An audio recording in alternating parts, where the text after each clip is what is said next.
onto YouTube. Too late Sorry. for that. Oops. Give it a second here. Molly's only showing the top of her head. I know. I thought that would be great. Okay, you guys, we're live on YouTube now and we're recording. So Andrew, it's all you now. Okay. All right. Well, we'll begin our stewardship committee meeting. Oh, we got a little bit of feedback. Yeah, and I have my, is that for me? No, it was me. I had two machines running for a second. Sorry. Okay. So we'll begin our stewardship committee meeting for Thursday, June 10th at 3 o'clock, a little after 3. And we have myself, Andrea Brand, the director at Sam Flats, Matt Olding from Sam Flats. And we have from the BLM, Reed Kennard and Katie Stevens. From the County Commission, Evan Clapper. And our stewardship committee members include Molly Taylor, Tom Dillon, and Mike Kelso.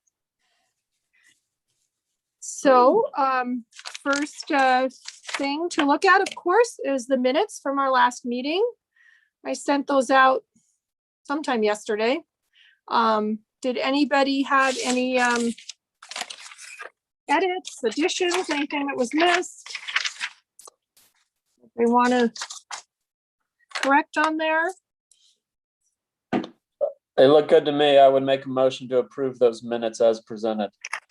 Okay, Evan makes a motion. Do we have a second? I'll second that. Was that Mike? Yes. Okay, sorry, I looked down. Okay, all in favor? Aye. Aye. Okay, unanimous, thank you. All right. So, we have the agenda there. I have one I'm looking at. So the next thing is the budget. So Matt, if you could go to document, should be document 1. Oh, you number, okay, how you numbered them. Yep. Yeah, I numbered them like last time. So, okay, wait, document 1 is the minutes. Yeah, hold on. Document 1 is the minutes. I'm sorry. Document 2, no, document 1's the agenda. Document 2 is the minutes. Document 3 is the total remit. That's what I want. I'm sorry. Document 3. No problem. I'm bringing it up. And then let me share. Can you see my desktop? Yep, Cool. I can. So does everyone see that? Yeah, beautiful. All right. So, oh, Matt, if you could, when you enlarged it, we lost some of our months on the top. There we go. Okay, so last time we met, of course, was in March. Whoops, just go down a little bit. Okay, perfect. So if you look about in the middle of the screen where it's 2021, when we met before, we were talking about how February was such a big increase over previous years. And a lot of that had to do, we thought, with our new campsites, group campsites, 3 of them going online. And so then we moved into March, April, May, and we are up, if you look at my little red text on the right-hand side, we are up 25% over 2019. I wanted to use 2019 because, you know, April and May, April was 0 last year, and May was not very much, and neither was March. So I wanted to use 2019 as our comparison. So our remits are up 25%. And if you look at the, if you look on the right side where I have text in red in the column there under 2021, you will see those percentage of changes over 2019 up in the 3rd column from the right.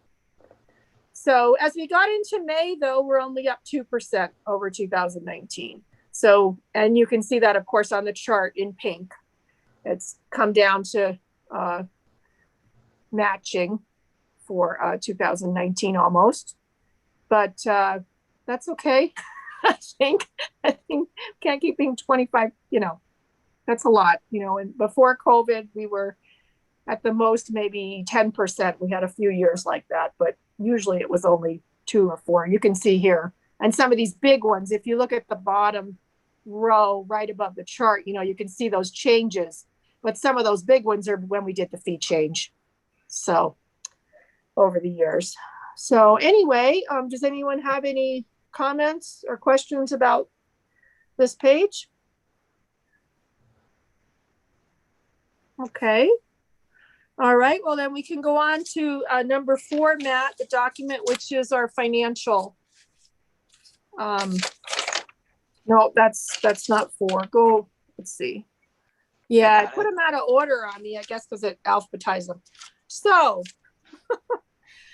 this essentially means nothing. Sorry to say, once again, Molly. We were talking about this last time, and I've been talking to Quinn this week, who's the county clerk, and I've been talking to Jana Smith, who's the deputy county clerk, and none of these numbers are accurate, really. They're all shown as negatives, and they're not accurate anyway. The investment is still accurate. If you look up at the top, Matt, it's got the 919,000. You know, that's what they had in investments, which, if you recall from last December, and I probably mentioned it last time too, was a little bit high by 200,000. I thought we should have carried over about 800,000 from 2020 into 2021. And so anyway, what's happening is we're still waiting for 2020 to close. And I don't know if it's on the county's end. I'm sorry, I didn't find out for sure, or if it's on the auditor's end, but we're still waiting. And so there's no carryover from last year shown here. But if we do go to the second page, we can see some numbers that are a little more accurate. They are still, if you look at Sam Platts fees, you will see, I got this from Jana late last week. But if you look at the fees, they're still off what they really should be with recreation. You look at 402,000 for total intergovernmental fees. It's actually 445,419 through May. If you look at my records that I have from Square, which is our record keeping now at the booth, and our recreation.gov. They have recreation.gov here, 27,960 in the first column toward the top from Sand Flats fees online. Just over a little bit to the left, Matt, with your cursor. You can see intergovernmental, it says Sand Flats fees. Yeah, that's actually 49,000, almost 50,000 we've brought in. Because remember, people can reserve 6 months out. And then the fees are not up to date yet either. They haven't entered all of them. So what we're really looking at is what I had actually on the first page through May, which is 445,340 about. So you know, we're up 25%. We're doing well, of course. And then let's see if there's anything else, Matt. If you could just scroll down. I don't think there's. Oh, wait, go back up. I just remembered something. I'm sorry. Let me look one more time. There's a thing we had a question last time. Okay, if you look under sale, you got the page. That's good. You're on the right place. Miscellaneous, it says sale of fixed assets. And then if you go over to the right, it says $1,300. And we had talked about that last time, and I wasn't sure what that was. I talked to Chris Baird, and what that is if we sell one of our old vehicles, he's thinking we're going to bring in around 1,300. So I'm not sure where he got that from, because some of our vehicles are not as old as other ones. But anyway, so that's what that was. If people remember, that was a mystery last time. And then if we go to the last page and we look at salaries here, I'm just going to put on a light just a sec.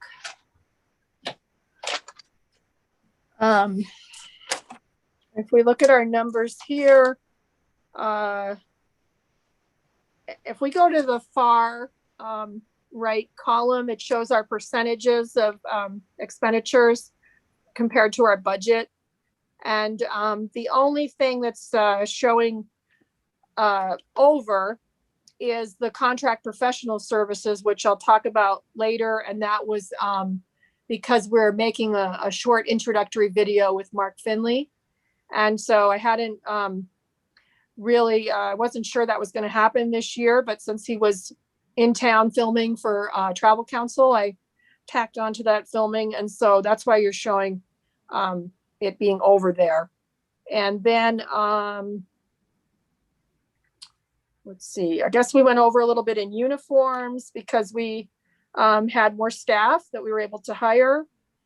And everything else is pretty much is in line with what we would expect or even a little low. So anything on there that, let's see, what did they do with, we talked about capital improvements last time, and they did, remember it was 38,000 last time because they had taken that 22,000 from 2019 from the road department that was never switched over. They had taken it out of 2020 and 2021. So now it's just been taken out of 2020. So that's why capital improvements is back down to the 12,000, which is what we spent for those shade structures for the contract for those. So that's where it should be. Anything on there you So wanna are talk those overages with the uniforms and stuff? Will those be rearranged during do you do a budget Yes. amendment or anything, or? We'll just move some money from another line item. I can do that with, I guess, Chris or Quinn.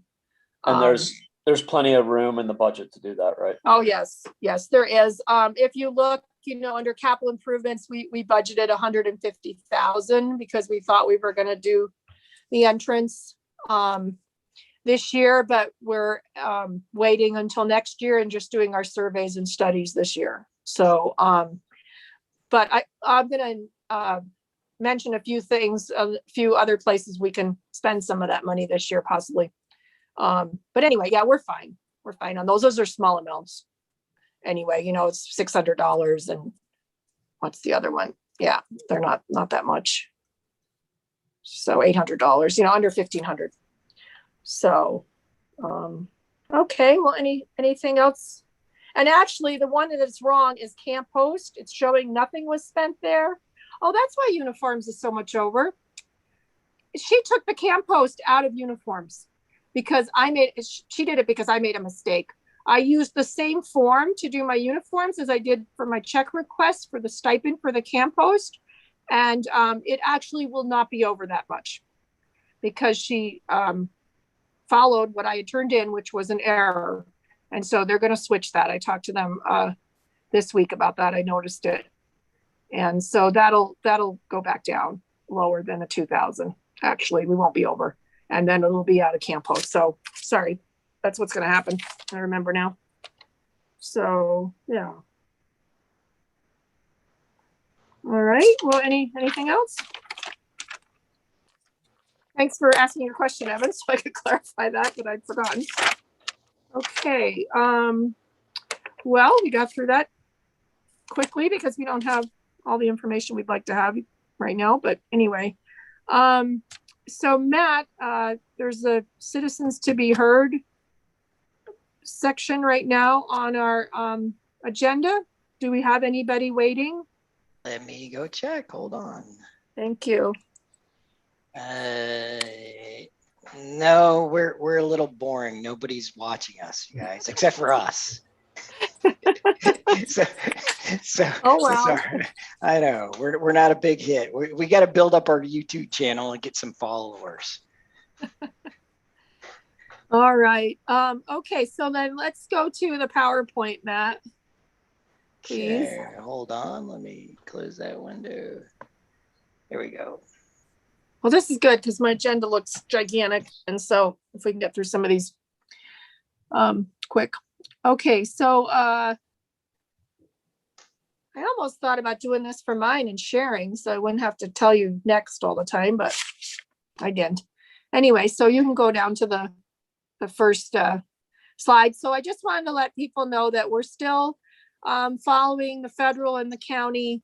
The county still has the mandate for the county buildings with masks, and the federal government still has, social distancing and masks if you can't maintain social distancing on the federal lands. So at least that we didn't have to a few go. So we're at least going through this month sticking with it. I had some seasonals that had a lot of concerns as well. And so by the end of June, they will be off. And so we can kind of revisit that with main staff and also look at what the mandates are as well, of course. But we did, if you go to the next slide, we are collecting cash now. Before people would just put cash in the pipe safe. Now we're collecting it at the window. So we changed that a few weeks ago, probably 3 weeks ago. So, okay. And then the next slide is kind of a long one potentially. So Matt, I have a few documents associated with this, but before you go to that, I'll just say that maybe you know that the Mill Creek Recreation and Community Access Plan Committee is going to present to the county, I believe June 22nd at the meeting. At least that's what the email they sent us. I didn't check the date, but so if you go to document 5, Mill Creek. so this is just to kind of share, when they wrote up the document, they asked for people's input. This was due by April. They gave it to us some like mid-April or something. And then we all put in our comments by April 30th. And so this was my email to the group. And so let me see what I wrote again. Oh, so this was something that Sarah Melankoff had mentioned again that wasn't in the document. I think that's the part.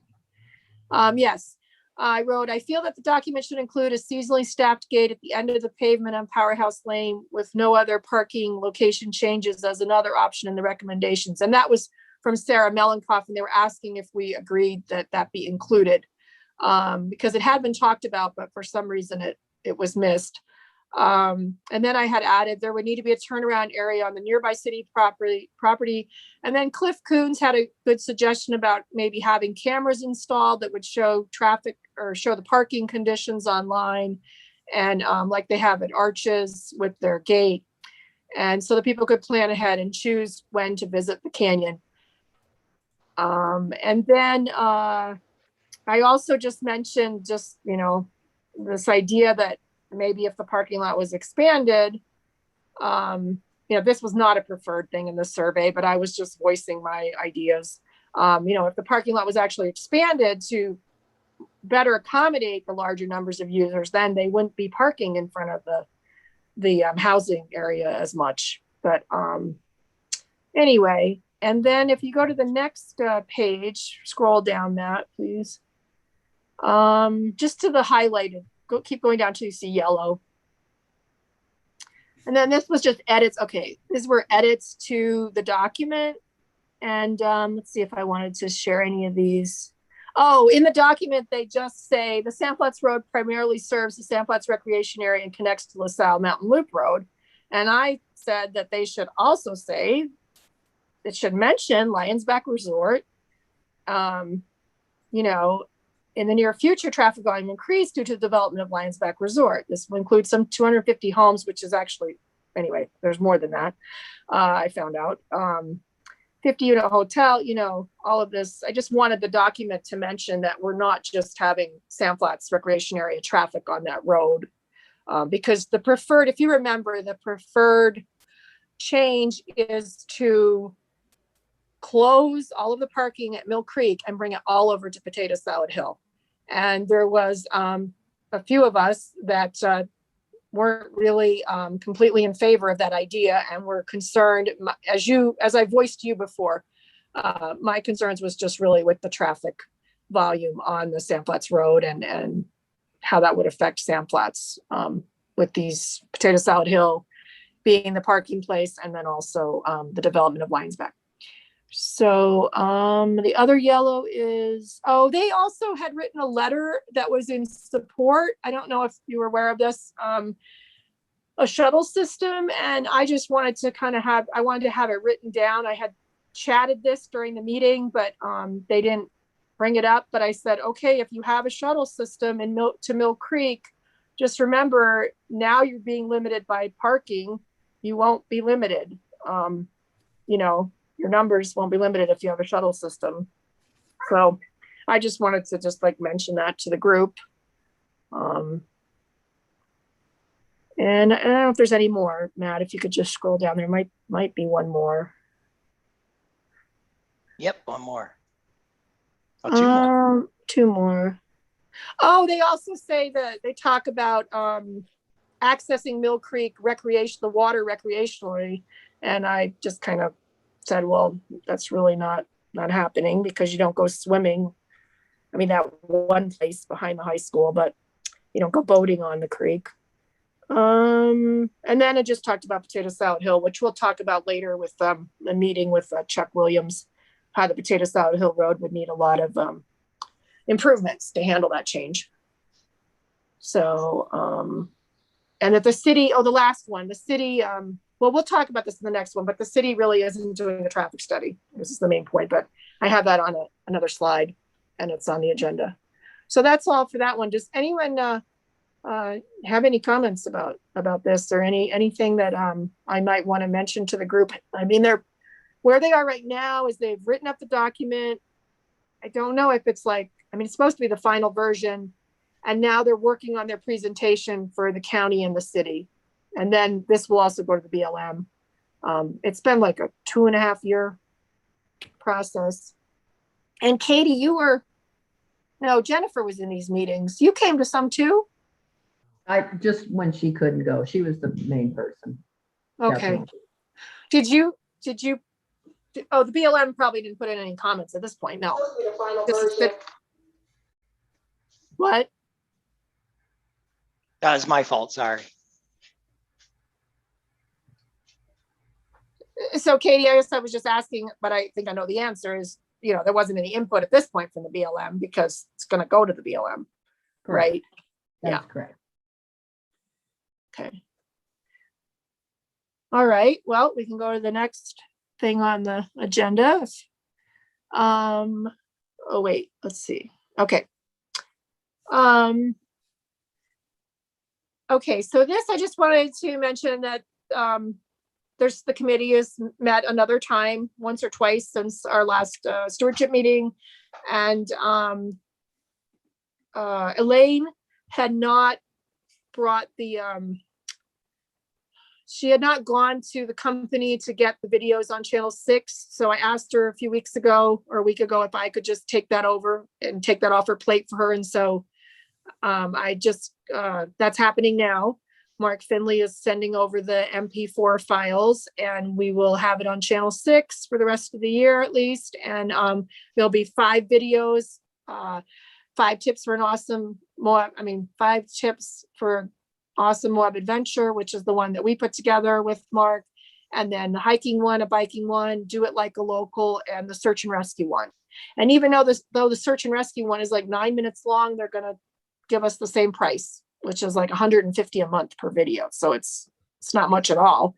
And it's going to be on a 24/7 track. It'll get played something like 20 to 40 times in 24 hours.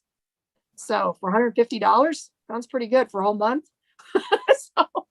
So anyway, I think those videos are great. They're on Travel Council website. They're a little bit hard to find on there. And the Channel 6 is very excited. They thought they were great. And I think that'll help a lot with safety and a lot with, educating people on how to recreate in the desert.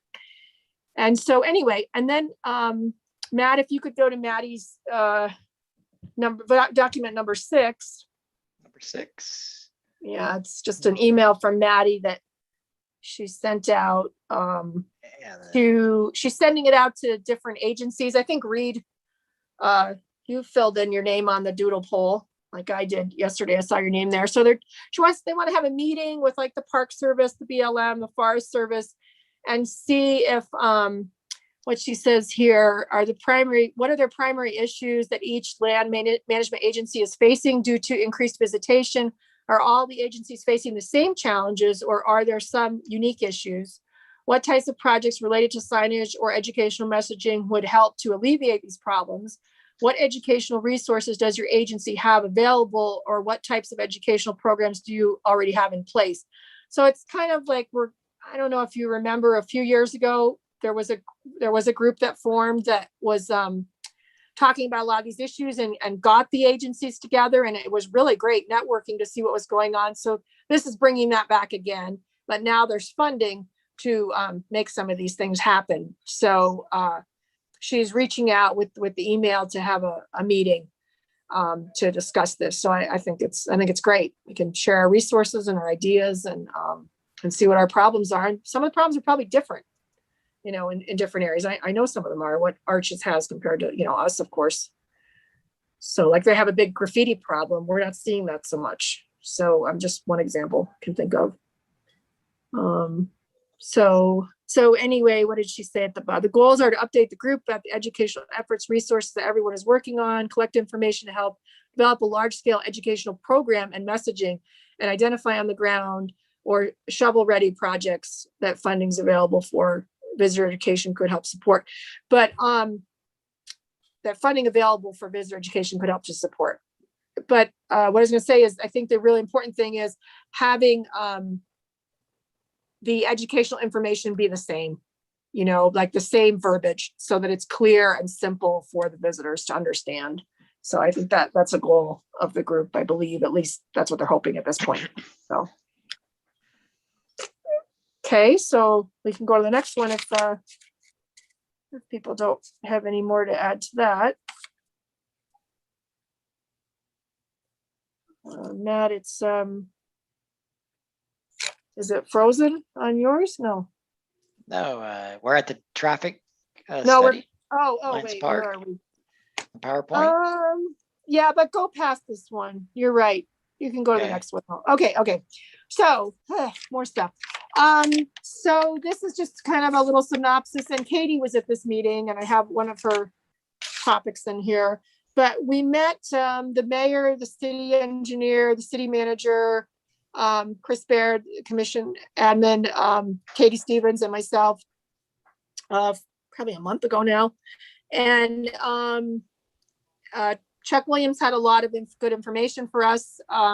Apparently the city is in the process of, or they will be soon, doing a transportation study for highway from 191 to 400 East along Mill Creek Drive, but it doesn't include Sam Flats. He informed me that the switch from a 2-lane road to a 4-lane road requires an average of 10,000 cars a day. I don't know if average was right, but maybe it's some, anyway, we're not there with that amount. So I guess it will remain 2-lane for a while. He said, as I said before, Potato Salad Hill Road would need vast improvements if it was to be the entry for Mill Creek, and this would fall on the county is what he was saying. It wouldn't be a city because it's county property. The Lions Back is not doing a transportation study now. They could do a city transportation district study in the future. The city could ask them, you know, I mean, the city could do one of those in the future. Phase 2 is, we're in phase 1 right now, but phase 2 would be a 4-foot shoulder going up the hill and a 2-foot shoulder going down the hill. And this is the Sam Flats Road below the booth. Phase 1, which is what they went before the city council for on Tuesday, and I didn't watch it, and I left messages, but I haven't heard back. Does anyone know if that passed on Tuesday? Well, anyway, I will email. I believe it did pass. I'm not 100%, Okay. but I did Okay. not hear that it didn't. Okay, so phase 1 is the 34 casitas and a pedestrian path. What on the right side? It would be on the left side going up. Sorry. And then the utility corridor could be open to hiking and biking as a hiking and biking trail. And this was all new to me. I didn't know anything about that. I guess the developer had already had some conversations with Tyson and Maddie about that. And they were very concerned with the pedestrian safety on the Sam Flats Road. And then Katie, you had mentioned a concern of yours about access. And it was really not for the BLM because it isn't even on BLM, but you know, the number of people that hike through that property, I just think the developer would be better off to give them one place to go, like a dedicated, you know, walk through here. Otherwise people, you know, it's Moab. They're going to walk everywhere. It would access the BLM property behind the, it would provide hiking or walking access to the BLM property. behind is it a subdivision? The subdivision, the development.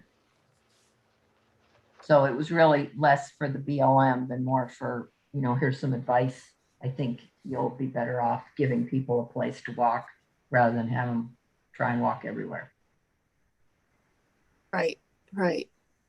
And it seemed like, what was Chuck's response to that? Did he, I guess. I believe he said he would talk with the developer about that. I mean, that's pretty common. A lot of times in developments and other places, they actually get some sort of easement or right of way. And I was talking, I mean, that would be ideal, I suppose, but an informal walk here rather than walk everywhere would probably help too. Plus, I would assume that the people using the development would want to walk out onto BLM, and it would also be an amenity for them. Right. Yeah, I would agree with that. Definitely. Yeah. I mean, that's one of the selling points, is they're right on the boundary of sand plots. Okay, what's my next slide, Matt? It's the This is the development. So I think what they're going to start with, because they said 34 casitas, I couldn't see in the key. Maybe it's right over there, the lower left column of the key, but I think they're starting with what's in yellow. That's outlined in yellow, because that's almost 34 casitas. No, just the yellow part. Yeah, I think that's what they're starting with, but I don't know for sure, but I just wondered why that was highlighted. And they had said 34, and there's like almost 30 in there, I think. So anyway, that's what's coming. And what's my last slide? And you can get this. Anyway, you can get that picture on, on the city, part of the city packet this week.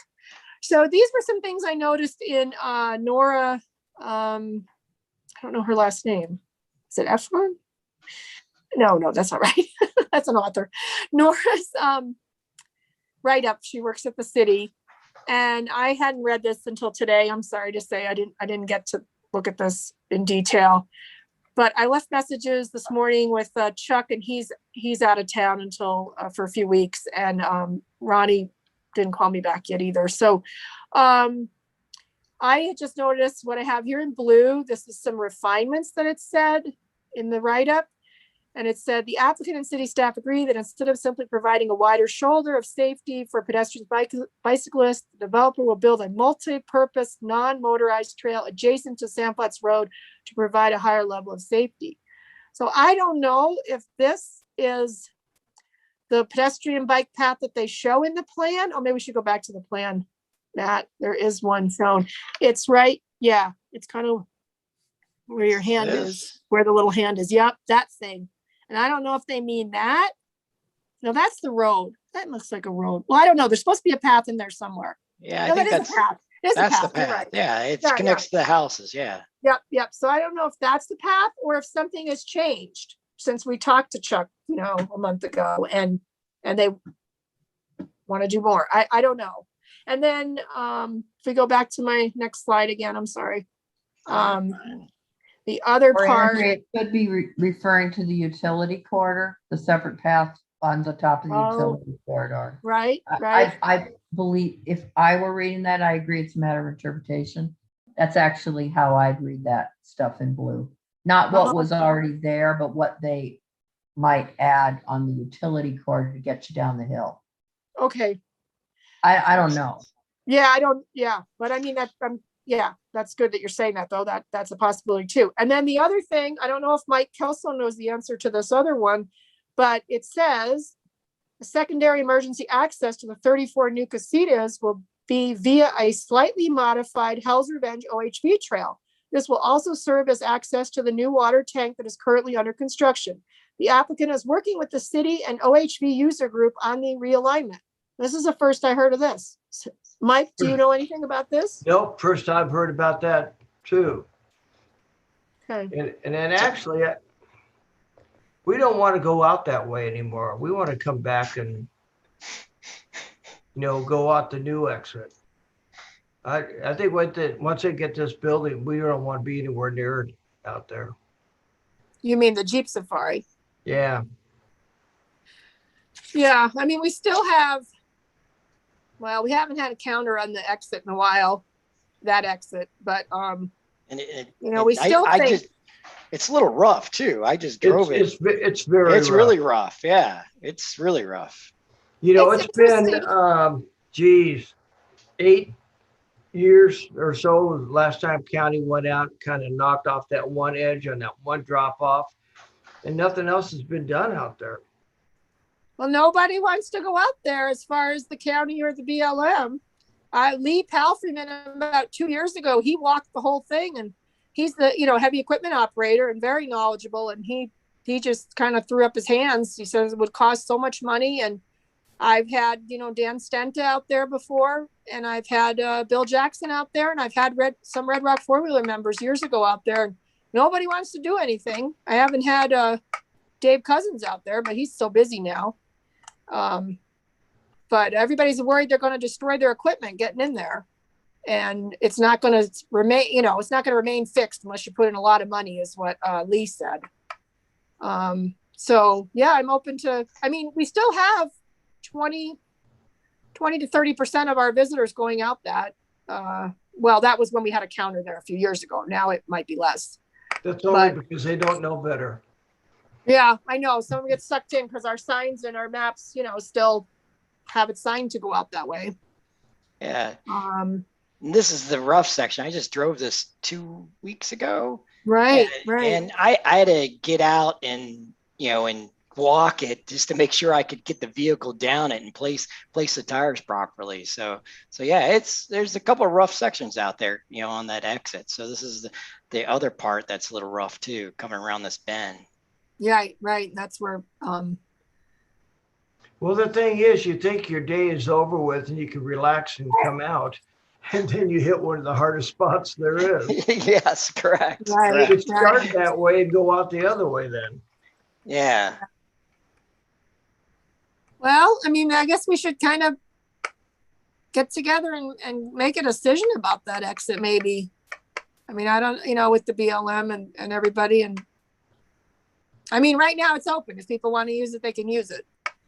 I don't know if we want to go through an official thing to get it closed. And Andrea, over the years, I feel like, like a lot of new people, they come back up to the booth, they go out the exit, and they come back up to the booth and like, oh, we got a little lost. We came out down there. And I'm like, well, you did the full loop, but it seems like more people who just don't know the trail that well, or newbies on the trail. It seems like they go down the that way than more so than anybody else. So see that that little trail we were talking about tying back in that has been used for several years.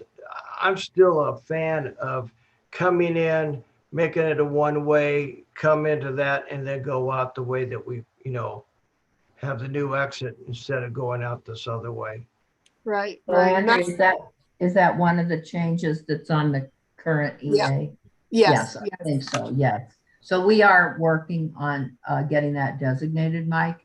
And as far as the old exit, the Crunky exit goes, maybe it's the way it's marked. And does anyone know, primarily Mike, how the Wells book shows it? Because a lot of people have that guidebook, and if Wells is showing people to go out that way, I think a lot of people are following that book. Well, it shows you exit, but there's, going out, you don't get lost on the trail because it's pretty clear where you have to go.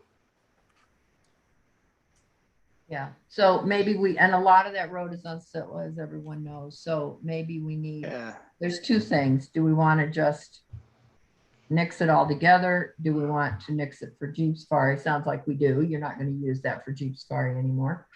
And how do we want to mark it? And maybe when we do the CA that gets that little piece that you were talking about designated, maybe then that's the time to just mark it the way you're suggesting, Mike.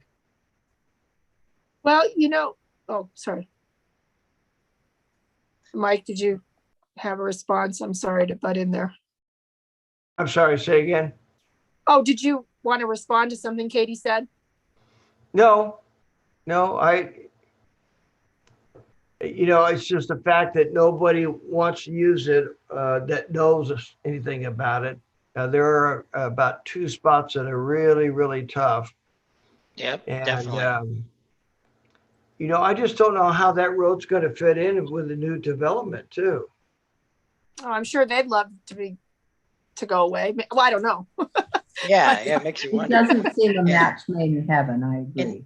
And Andrea, I'm just thinking out loud, for me driving it 2 weeks ago, for me to get out of the vehicle and just to scope it, maybe we need a sign there to say that, hey, get out and just, inspect these 2 sections, this one right here and the one down a little bit further. And, I don't know, just having some sign there, just, say extra caution or something, just coming down off that.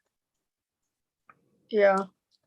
Well, I know that our maps out there still, kind of direct you to go out the exit. And then because when we first put those maps in, that's what we were trying to do, was we were trying to get people to go out the exit and have less of them coming back out the entrance, because at that point they were still on the same fin and we were worried about, the increased numbers. But then when we did the work to open up the new fin below, we didn't change those maps, but then we did add some extra signs, but it is kind of, it's like exit or trailhead exit. It's kind of confusing to people, Mhm. and we try to make it as, clear as we can, but just because we have that maybe we need to say, exit number 1 or exit number 2. I don't know, but if someone can come up with a better way to explain to people, and maybe we can do some tweaking on our maps as well. I'm sure we could do if you something. continue to use it, the 2 things I would say is, 1, some work really needs to be done on that trail to not make it like a road going out, but some areas needs to be cleaned up. And then again, the impact being right along that new development, how long will that last without a bunch of complaints? Yeah. Okay. Sounds like are you suggesting decommissioning the road altogether, Mike? No. Just not highlighting it. Right. And Search and rescue will still use it sometime, I would say. The thing is, with all the traffic and everything going on, if we did that exit right, it could also be a great access for EMS and everything else, depending on where the problem is. But we would have to definitely have some work done out there. I just have a general question. I assume it's mixed property owners, correct? Some is the new developer, and then some is SITLA, and some is BLM. Do you guys, anybody know? I think that's right. I don't think there's any private on it, but I'm not positive about that. Yeah, I don't think there's any private on it, but yeah, I'm not 100% either. This is not private word exits to the road. I thought that was private. That's SITLA. Okay. Yeah. I'm pretty sure. Yeah. Well, that's about top. Okay. Yeah. Well, definitely, I think if you're a vendor, the vendors never go out that way, period, on any of the tour companies. They're just, they tell everybody don't go out that way. And they just either come down from the hot tub or they do an out and back from the overlook. And that's their bread. And, that's basically what they do. Yeah. It's very rare. It is interesting. I'm trying to think who spoke with me within the last week or so. Somebody had said, or 2 weeks, had said, we would use it more, one of the outfitters, if it was better. And Brendan went out there after you went out there, Matt, and he thought, Brendan McGann, who works at Sand Flats, and he thought that that hole that you showed in the beginning, he thought that part had actually improved since he was out here, and it lasted. It kind of filled in some. Okay. So, I mean, he was a driver for 5 years for, a tour Well, company. Ride with So- Respect worked on it when they put those posts in and that fencing in. I guess I'll have to go out there and go down it.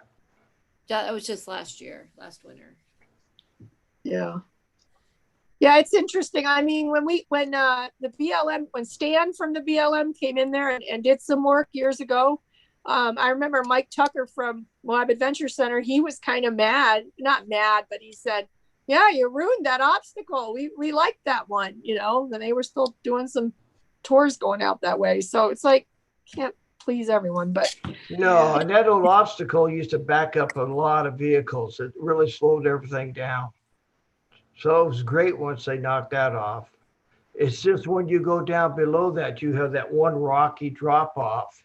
And kind of you don't have four wheels on the ground, it seems like at any one time till you get off it and down. And it's not that it's that hard, but if people that haven't done a lot of driving, it's a technical one to come off of.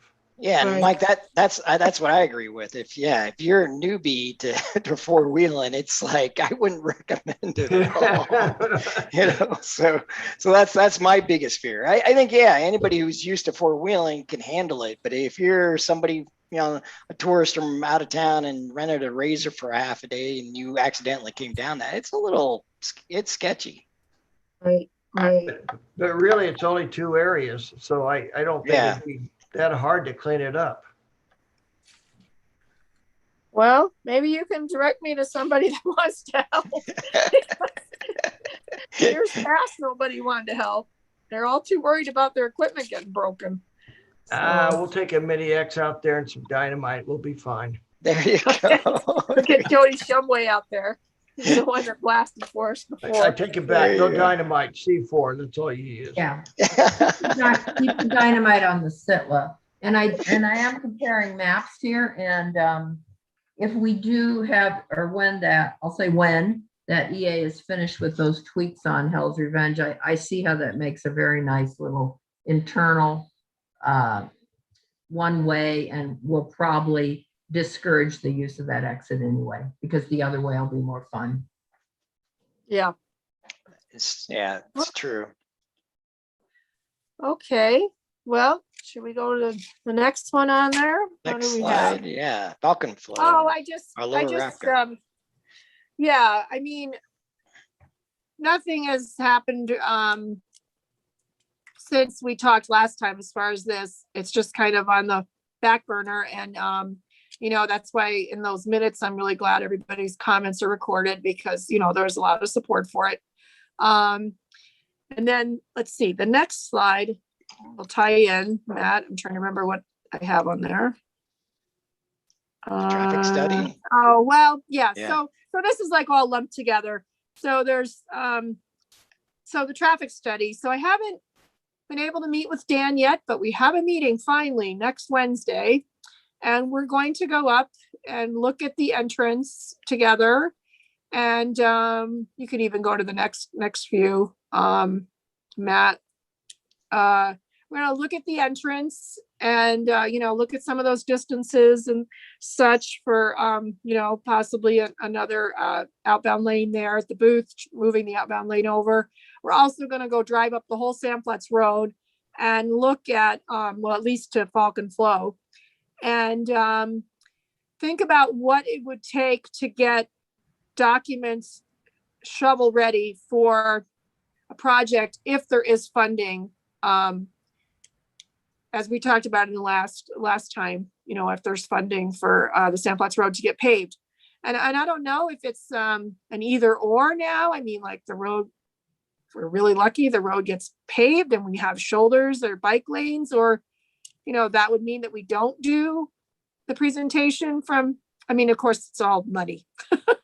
But, would it be either or? Would you eventually do both things? I don't know. How many miles is that they get covered in blacktop? It is it 3.5 or 2.5? We only got a mile, so it's like 3 miles. Okay. Yeah.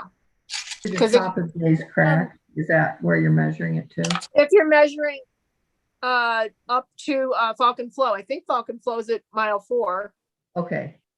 And you're talking about the bottom of Falcon Flow or the top? The bottom. So from the bottom of Falcon Flow to Campground C and D, where the pavement ends. I'm sorry, and- why are we lumping the entrance booth idea changes to paving? Oh, no, we're not. It's just all that right. Dan Spencer is going to advise me on everything. Okay, being all an right. engineer. We're going to talk about everything. Okay, sorry, I misunderstood. I was like, oh. Oh, that's okay. And I thought you said guess- like either or. And I was like, well, Okay. the entrance really needs to be addressed. No, I'm sorry. The No. entrance- What I meant for the either or is the trails, the go-arounds for Days Crack that Active Trails and Transportation has presented to us last time, that whole idea versus paving the Okay. road. All And right. I mean, it's all, money, but I was always thinking of it as one or the other, but maybe eventually both things would happen. I mean, the paving the road, we've been talking about that for a long time, just to cut down on the dust in those campsites, in the campgrounds, and just make the road overall safer. So that's kind of just like a standalone thing that we've been talking about doing. And then, okay, do you take all these people coming out on Falcon Flow? Do you put them on a paved road, or do you actually give them, some more trail? So, Matt, if you go back to like even Tyson, I know you're on Google Earth. We can do that, I guess. Or Tyson's slide. Right. Slide. This one. Here. I mean, I thought you know. we were excited about the lower Raptor route. Yeah. yeah. So Oops. anyway, so I guess maybe, if we're gonna go for this lower Raptor route, Maddie and I will have to be, getting our grants in, working on them this winter, I think, and get them in the spring of next year. So I guess when we meet next time, I'm going to try to have as much as I can, everything I can, as far as paving the road, so we can kind of compare the two choices. And Well, I if don't you're know. talking about cost, paving the road and building a mile of dirt trail are like night and day. So I don't think they're mutually exclusive either. Right. Well, I don't know how much that purple one's going to cost. And, No, I'm and the just thing talking is, about the green and the Oh. pink. Mhm. right. Oh, yeah. Yes. But also, I'm thinking of how much would we need to match, for the different things. Because when Bill Jackson was looking at the flat prints before, he told me the percentage, which was like 150,000 was what our match was supposed to be, or 160,000 or something. And so that didn't sound like, that sounded doable. But maybe that's not the case anymore. We've added another mile, so it's going to be more than that. And I don't know what costs are now. That was a few years ago. And that's if we're lucky enough to get that grant. And I don't know what this other one, Evan, that is with 128, what kind of that's a state grant, right?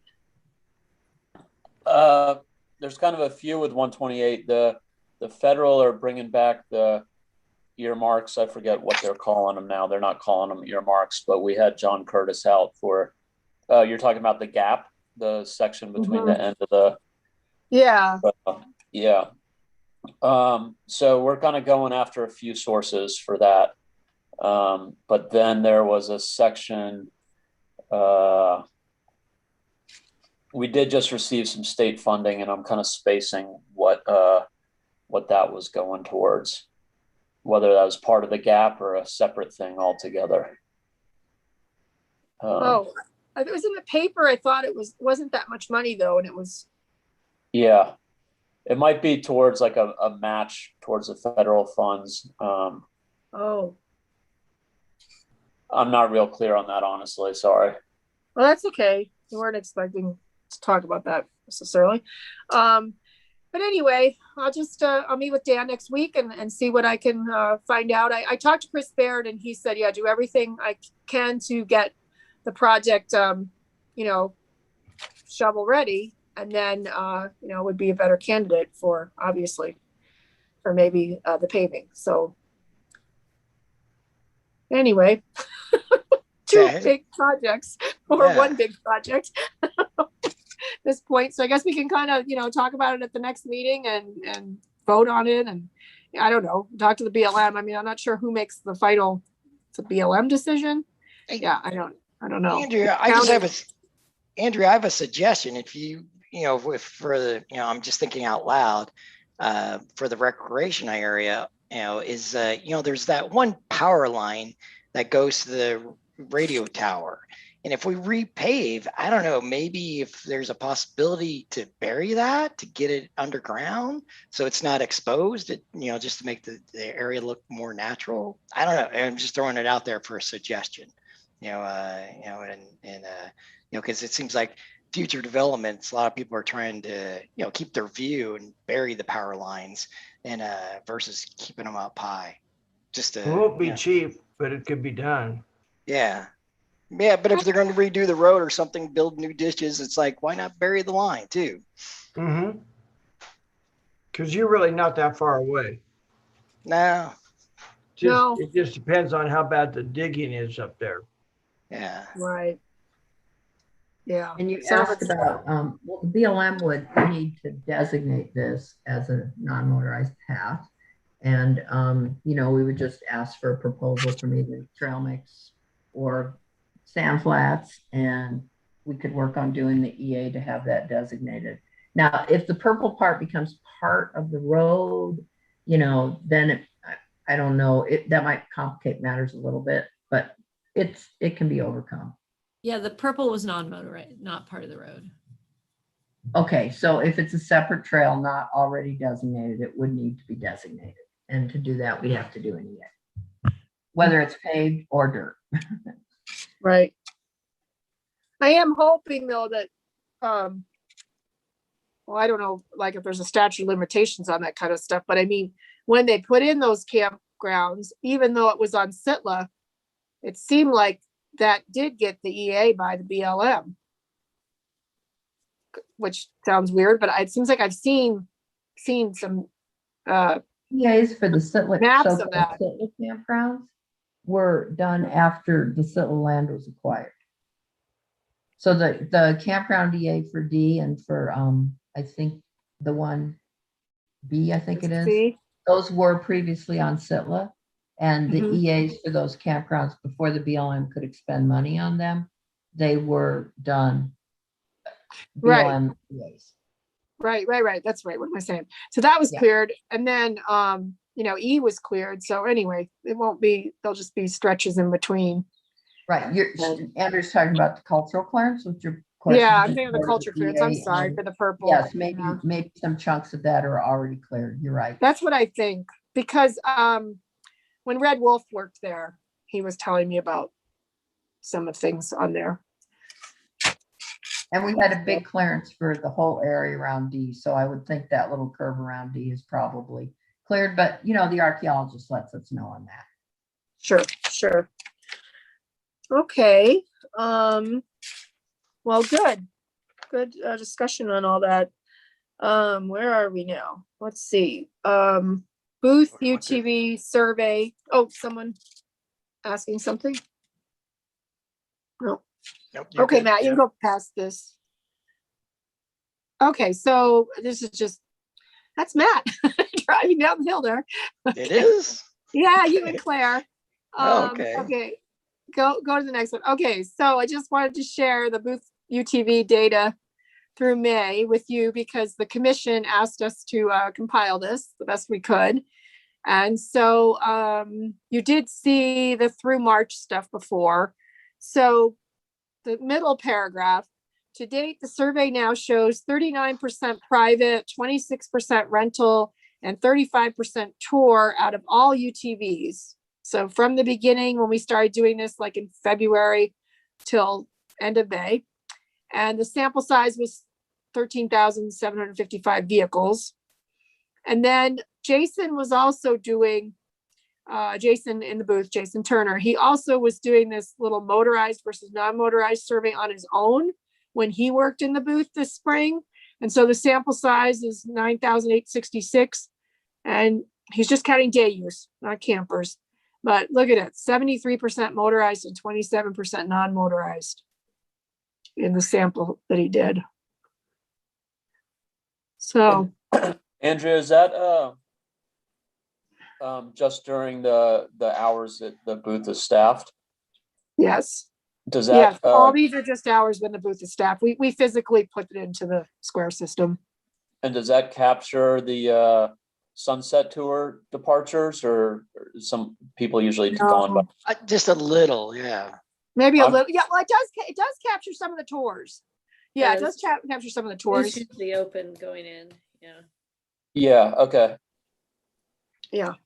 I might have like an asterisk or some explanation on the hours and kind of, what you expect that, a guess at what might have been missed. Maybe not numbers that were missed, but just like, just Time something was- about whether it did capture the sunset traffic or not. Because I know that a lot of the neighborhood complaints come from the sunset tours ending and kind of the mass exodus from Sand Flats, at 9 Yeah. o'clock, 10 o'clock at night. Coming Right, down. and we're closed by then, but I've been up there plenty of times walking around with my dog and stuff, and yeah, I've seen that mass exodus a number of times.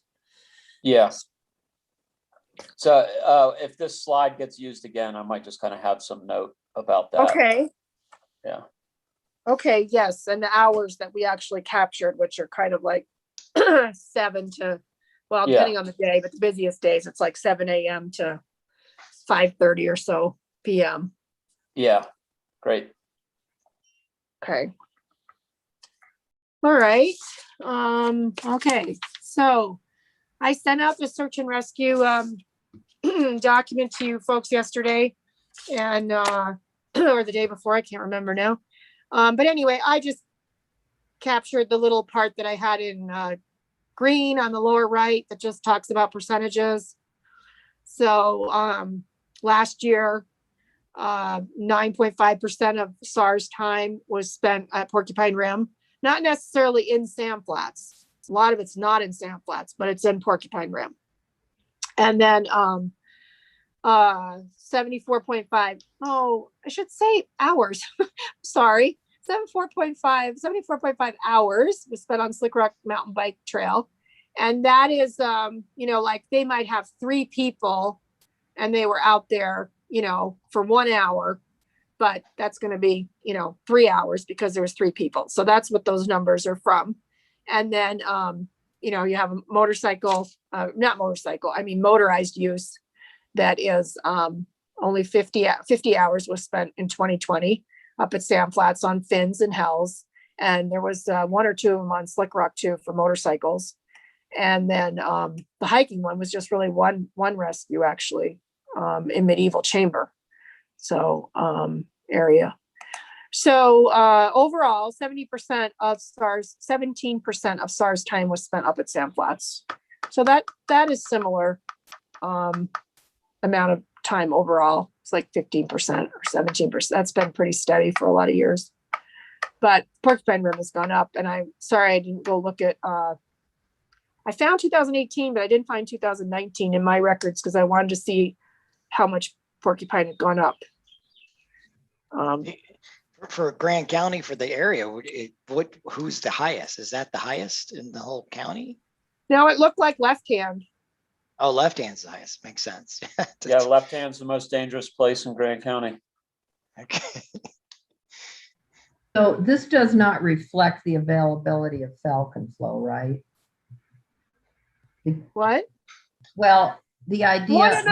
One rescue was Falcon Flow. Yeah, one. No, but what I'm saying is one of the ideas of Falcon Flow was to maybe discourage or diminish the use of porcupine and thus maybe reduce the incidences of search and rescue, but it Right. doesn't look like that's kicked in. We'll say yet, maybe it will. Yeah, because that was 2020. I mean, it was, I don't Right, know. so maybe it's not a good comparison yet. Or Hopefully 2019. that Well, and you don't have the whole Raptor route built yet either. So no. So maybe that will reduce that time. yeah, it's not, I mean, I think you have a different user, not a different user group, but they're going to go do whole enchilada or they're going to do Falcon Flow. I don't think they're doing it the same day. Right, wasn't our fear that people would use Falcon Flow to get off of Porcupine Rim, but the reality is that's not really happening. People are still doing Porcupine Rim, and people are Well, going yeah, to but it's use not. Falcon Flow. Yeah, Yeah. right. Well, we don't have counters out there yet, and that's what Tyson was suggesting at the last. And when I went through the minutes, I had missed that. So I did contact Bill Stevens yesterday to try to figure out about getting a counter, and I'm going to have Jason do some research tomorrow. Anyway, so just wanted to include that because I had remembered that had been sent to me, and I hadn't compiled it until this week. So okay, the next slide is just this is actually not a picture from Rally on the Rocks, but anyway, it's just to kind of think of UTVs, Rally on the Rocks. Okay, then the next slide, Matt. So Jason said, why don't we, well, actually I asked him anyway. So we have 2 weeks before the Rally on the Rocks event, the Rally on the Rocks event week, and then the week after. And overall, it's a 21% increase in UTVs during Rally on the Rock if you average the other 3 weeks. I don't know if that's the best way to do it, but you can see that it went up, from was 787 and 739, and then Rally on the Rock week it was 996 UTVs, and then the week after there still was high at 845. So, but anyway, who asked us? Todd, I guess. Murdoch asked us at the BLM if we would give him some numbers, and so because of our great, square system, we could pull those out and tell him that yes, we did see it get busier during Rally on the Rocks, even though there wasn't any events in Grand County. I mean, any trails in Grand County being used. So just wanted to share that with you folks. Oh, and then the noise event. Did we miss one? Oh, I guess it's the next one. Go after one more. There. Okay. So the noise event was held on May 27th. It was the Thursday before Memorial Day weekend. And we had a lot of folks up there. Mary McGann from the county commission was there, and Kevin Walker and Jacques Hadler was up there, and the sheriff and the city police and 4 or 5 deputies. And they were very happy. They thought that it was a good, successful. They felt like it was a good learning experience for them. And I just took this from the paper in case you had some questions about what the noise event entailed. But they, they weren't issuing any citations. What they were trying to do was just see if people would voluntarily participate. They get free entry into Sand Flats for the 2 hours they were doing the noise event, and people could pull over into the 10-minute parking, and they did this stationary sound check, and they used the standard protocol that measures decibels at 20 inches from the vehicle's tailpipe while the engine is revved. And unfortunately, I will say that our kind of as expected, our Polaris General was 95, which is right at the top level of the ordinance, or 92. I'm sorry, 92. And then if you go to the next slide, Matt, I think it's Debbie. Yeah, so Debbie brought up the one she uses on Fins and Things and Hell's Revenge as part of, the Moab Bike Patrol, but they go out in this rig, and this is a Honda, and it's supposed to be one of the quietest, and it tested at 85. And the sheriff told me that their vehicles, forgot what kind they have, but theirs tested at 87. So that was good. And maybe the next slide, Matt. So they tested 27 vehicles. It wasn't really as busy. Sometimes Thursday before Memorial Day, sometimes when we have a Monday holiday, Thursdays are not as crazy, so we didn't have, it was perfect. We didn't have the long line for very long, just off and on, and they could talk to people and have them come in and get tested. And they did 27 vehicles in the almost 2.5 hours. And so we gave out, $140, whatever, in passes. So just gave them those $5 passes. So it was good. The sheriff said he was really happy at what they accomplished that day. Then So any questions? what's the next phase? Is it going to be a report, or is there going to be a follow-up on it? Do you know? Well, I don't know exactly, but I mean, all the data has gone into this computer program, the software they had right there on their iPad that they worked with the man that trained them on this, using this equipment. And so I guess it's all going to be compiled. I know Christina Sloan mentioned that. And I think they're going to do, another one in September. That's going to be different. And I brought the Kawasaki Mule up there, our Kawasaki Mule, excuse me. And as I was driving up the hill with it, I thought, I don't think this has a tachometer. And it didn't. So they didn't have the tool to test those that don't have tachometers. So they're going to have that tool by September so that they can test those as well. And the sheriff said that the loudest thing they tested was, oh shoot, I forgot what it was, but it was a truck that one of the officers had, a private truck, and that was 115 decibels. But he thought it was because of the shape of the undercarriage or whatever when they were doing the test. But anyway, but it was good. They had some of the tour operators pull in there.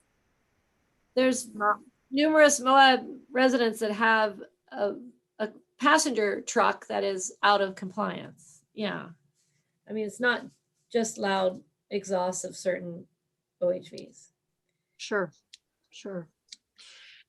And they did have some trucks pull in here too. I know one of the first one was a 4Runner. Yeah, there is a weight limit too. So the ordinance doesn't apply to heavier vehicles. So any full-size truck is going to be exempt. The 4Runner would apply to the 4Runner, but it wouldn't apply to a Tundra. Oh wow. Okay. All right. And then I don't know, has Cliff come in? Yes, Yeah. I have. Yeah. he's here. Okay. So right before Cliff comes in, I'm just gonna mention that Todd Murdoch from the BLM has been trying to set up a volunteer day out at Hell's Revenge River Overlook, because the fence out, this is not that fence, this is the one near Escalator, but the one out at the River Overlook is, as Matt knows because he sent me pictures, I should have put them on here, is looking poorly. And but Todd said that everybody's so busy right now that he's not having any luck yet. So stay tuned on that.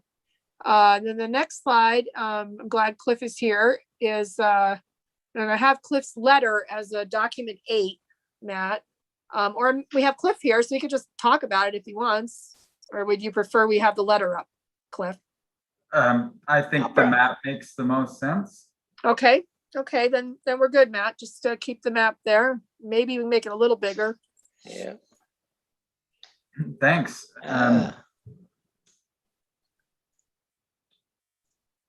So the MTC Motorized Trails Committee is asking Sand Flats to work with its stewardship committee, its staff, and BLM to consider marking what I would call an optional line or a variant of the escalator. The working name is the elevator, but to zoom back in time, I think this area of the escalator was used as sort of an open play area in past, and it is mostly slick rock. And unfortunately, to some degree, it's still regarded that way. But of course, the rules are that it's limited to designated routes like everywhere else at Sand Flats. And so, one approach would be to just keep everybody exactly on the escalator. But looking at the other routes that have been used to some degree, the left side or the southwest side of the escalator, people sometimes climb up that, and then it gets somewhat off camber before they rejoin the trail at the top. The right side doesn't have the off camber issue. It is even steeper, I would say, but it's doable for certain 4-wheeled and even 2-wheeled riders. That's the one on the map that's in white. It's about 150 feet long. It's about 25 feet off of the main line.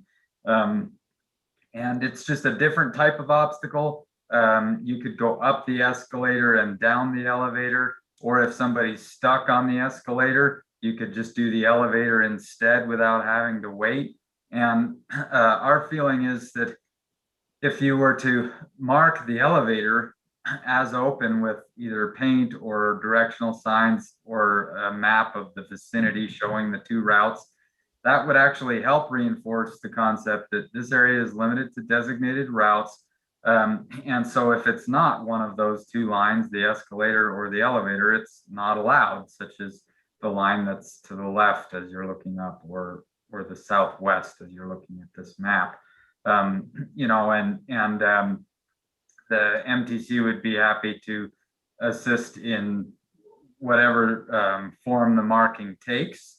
And I don't know the extent of planning that's necessary, considering it is on slick rock so close to the main route. But of course, when you're on the ground, it does look like a distinct route just because it's offset vertically so much from the escalator. And so, you know, whatever you would like to do with it, maybe go out there on site and consider options. You know, we'd be happy to participate if asked. And Cliff, I just brought up Google Earth to get a little better perspective of it. Good idea. Yeah. So are both those rings designated, Cliff? And is this on Scylla or is it on BLM? It's BLM, but I couldn't understand. You said, are both of those rings The designated? northern, like, look at that, kind of like a circle. So is that southern one designated as well as the northern one? Yeah, so the southern one is Hell's Revenge proper, and the northern one is the escalator, and most of it is the exit of the escalator. Yeah, this from up here, this is the exit going down, and you get to here and you get back to Hell's Revenge proper to go out the exit that we've been talking about, you know, we're doing. And you could even pan so that it's more three-dimensional at ground level, and people would see the elevation differences between the escalator, the elevator, and then that other one that's to the southwest or the left side of the escalator.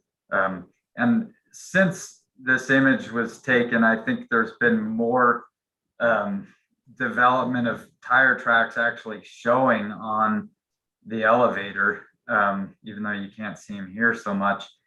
And so, you know, even if you were to decide, no, the elevator should not be marked, you know, the tire tracks are there. They've been accumulating slowly but surely over the years. And so it probably ought to be addressed one way or the other.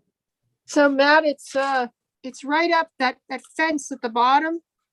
You see to the left, where it's real sandy, oh. Right in here. No, I'm just trying to show you have Cliff explain where it is. It's over, hey, follow the fence going left with your cursor. Yeah. A little, yep. Keep going. No. Yeah, left. The end of the fence. So it's right over in there. Yeah, you got it. Yeah, just to the right of the black mark going up the rock is where the elevator is. Yeah, well, it's pretty close to it though. It's even closer to the escalator than where you it's just. right along it, pretty Yeah. much. Yep. So it's not designated separately. The question is whether it's part of the escalator. I don't know. no, I'm asking. Like just to show you more specifically, you can see a little crack at the top of Right there? you're close to it. No, it's further up. No, not that far. You passed it. The crack, Right. left, Go down. left, right right, here. Down, there. Oh, You just hit it. Go Okay. down to your right a tad. You're right in the vicinity. And to the You right. keep passing by it. Go up and to the right. All right. Right in here. That crack. Now go down a hair. It's a crack. Okay. Yeah, they're right there. That crack. So the elevator line is to the left side of that crack. So that shows you how close it is in the map view. But on the ground, again, it's a good, I don't know, at maximum 20 some feet above the escalator. Yeah. So now you have a good idea of where the route is. And,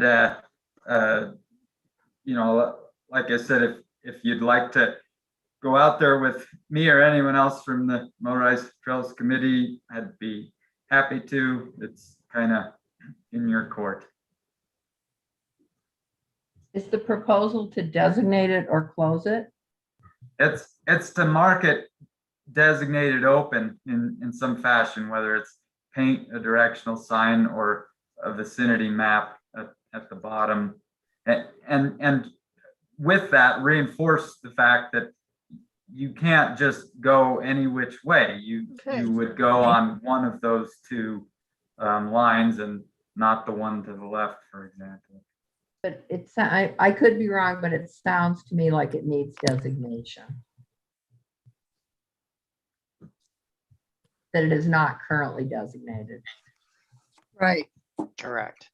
And what I'm thinking of, since we have an EA going on Hell's Revenge changes anyway, maybe we could act quickly enough to, if we had the proposal and all that stuff, to add it to that EA rather than making it a separate action later on. Yeah, if you think it needs an EA, and Katie, that's obviously your wheelhouse. I didn't know whether being 25 feet away on Slick Rock might allow it to get the CX or whatever you would call it. Well, you can't CX designation. It's whether or not we think the one designation covers the other. Reed, do you have an opinion? I mean, you're right. I guess to me, it seems like we're rewarding poor behavior by designating something like this. So that's just the first thing that comes to my mind versus trying to point out what the legitimate route is and trying to keep people on that route.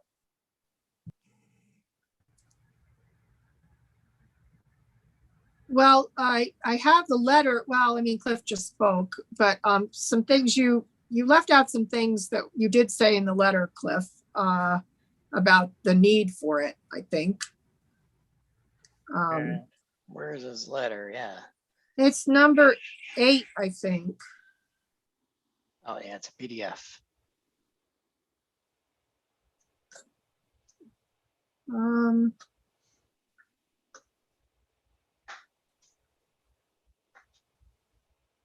Let's see. I thought there was. Escalator view map. Passing. Let's assume for the minute that it's 25 feet away, and a road isn't, that would be 25 feet on the other side. No road is what, 50, 70 feet wide. I mean, how wide is the road's a perpetual question, but for a D road, we usually figure like 20 feet. So I don't think it would be considered in the designated corridor. And Reed brings up an excellent point. I mean, where do we stop? But I think, and I would ask further about this, but on first blush, I am thinking that were we to go ahead with marking this, we would first have to designate it. We would have to do an EA. And if that's what people really, really want, do we want to adjust the EA we have going now? And because we're not going to get it's going to need an archaeological clearance to be designated, Cliff, and to have the archaeologist up there to do the rest of the part doesn't make any sense to send her back later to do that. But Katie, I'm not I think that makes sense. I just would like to respond to Reed's point, because there are certainly places in the field office where I or other people have been trying to get people off of a illegal route, and to just throw up your hands and change the sign from a closed sign to an open sign seems like it's sending the wrong message. In this case, I think a lot of people, for better or worse, have been used to using that area probably even before it was limited to designated routes as its own 1992. little play area. And it's not like there have been signs specifically telling them not to go on the elevator. So I don't mean to invalidate the point. I just mean to say in this particular case, I think it's not so egregious. Well, I mean, I think this is a question for the Stewardship Committee and for Sandflats to decide what they want to do with this suggestion. I could be wrong. I do think it needs designate. If you were to go ahead with this, I think it needs designation, the clearance, the whole 9 yards. I take Reed's point. Then it has been limited designated roads since 1992. Sandflats was limited designated roads prior to most of the rest of the office. So I think they were marked in 92. I actually think it was the 1985 RMP that designated Sandflats as limited designated roads, but they weren't marked till 92. Well, and Hells didn't get marked till a lot later. I mean, 2000 or so, as far as on the ground. Yeah. Oh, wow. It was 2000. Yeah, I wasn't marked when I started working at Sandflats in 98. It wasn't marked on the ground.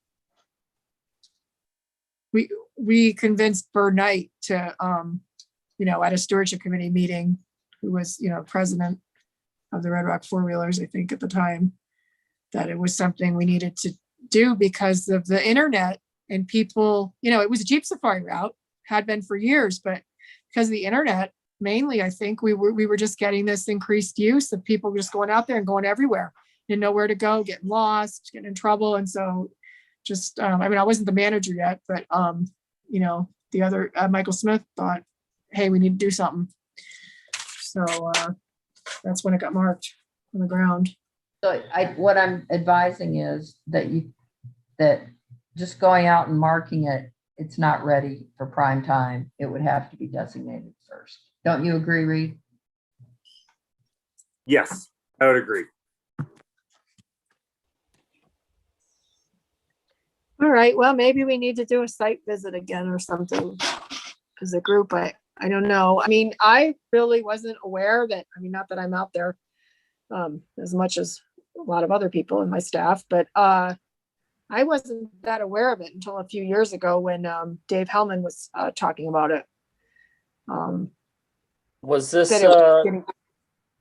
so this wasn't included in the edits that we made last year, or was that No, already 2 years ago?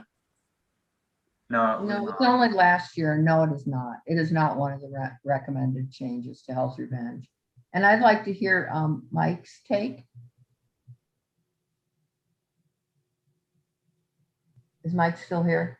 Oh, hold on. He's on mute. Here, I'll unmute you. Mike, you got to hit the unmute button. It's down below the bottom of your screen. lower left. Lower left, yeah. Can you see it? It looks like a microphone. There you go. There you go. You're unmuted. You're on the air, Mike. I don't know if you have, I'm sure you have plenty of on the ground knowledge about that, but I guess I'm asking, what is the purpose and need for this and what your opinion on that is? I can argue it both ways. In some ways, I don't think it really, it'd be nice to have it named so that people understand which obstacle it is.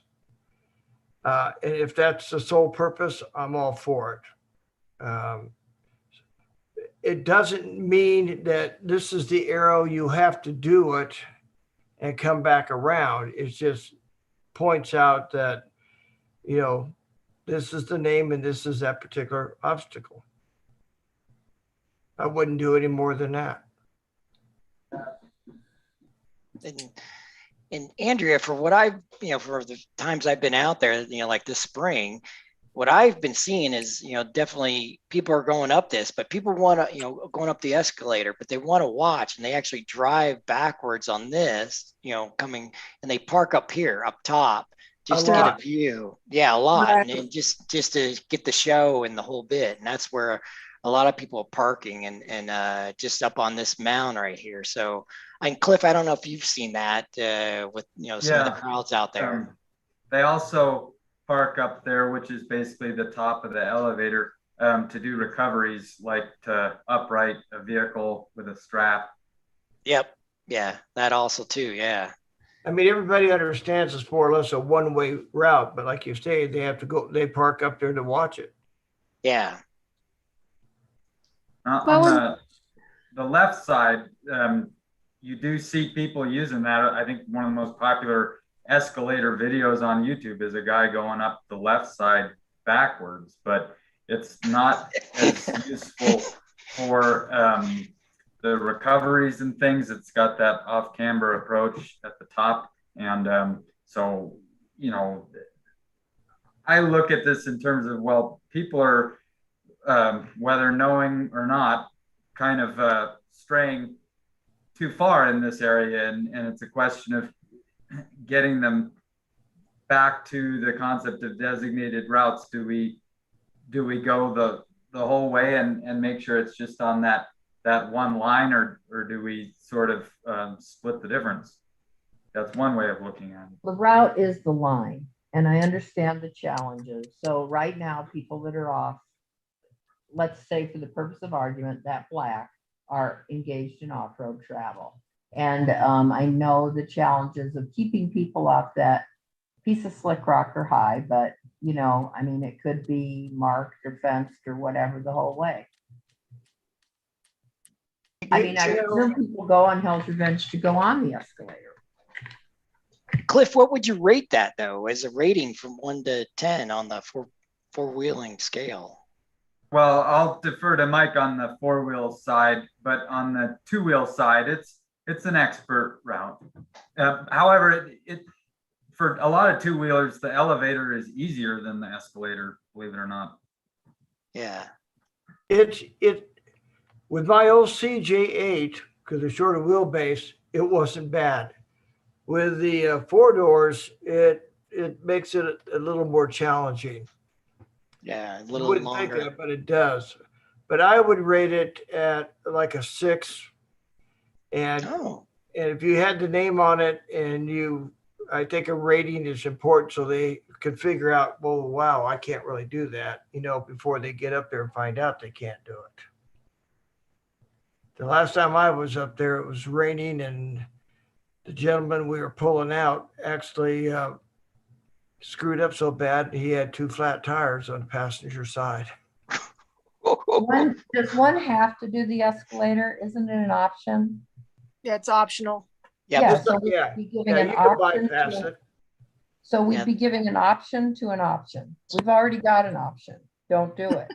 I mean, I know this is for the stewardship committee to decide, but it's an option to an option. Yeah. Oh, I didn't There's I a didn't sign. put it on There's as a page. I didn't put it on as an action item. It was just kind of a Cliff just let me know about this recently, and yesterday actually, and I just fit it in with a discussion of Hell's Revenge. So we don't have the option to vote on it. Okay, so I will continue with the former EA, I'll just continue. And if this gets added in time, fine. If not, it can be separate. If indeed you even decide to go this route. But it is an option to an option. To an option to an option? I mean, how many options do we need? So. Okay. Good option, and there's a bad option. And maybe people are going on the escalator and don't know what they're getting into. And I hate to go for more signs, but maybe they need to go in with eyes wider open. Yeah, we do have one sign. It's right by this tree in that area. That explains the obstacle and stuff. But then, yeah, I don't know if you guys know, a lot of the tour companies, when they do rent out their machines, they have GPS trackers in some of them, and then they tell them, as you know, not to do these harder obstacles, else they get fined. Yeah, that's what Rory Paxman told us when we were out there Yeah. one day, right, Matt? Yeah. They'll get fined for going off the trail. Anyway, well, Cliff, I don't know where we go from here. If we should, I don't know if we should do a field trip. I mean, I've been out there to see it, met a few, since you talked about it, I've been out there a few times too, really looking at it. And Well, and then I don't know, Tom, you did the escalator. I would encourage it. I always find the field trips to be productive. But Tom, what did you have to say? What did I have to say? Tom, maybe I was interrupting somebody else. I've walked the escalator. Oh, didn't you do it with Dave Hellman? You did the Yeah, it wasn't escalator me. that day. Did he take you on the elevator too?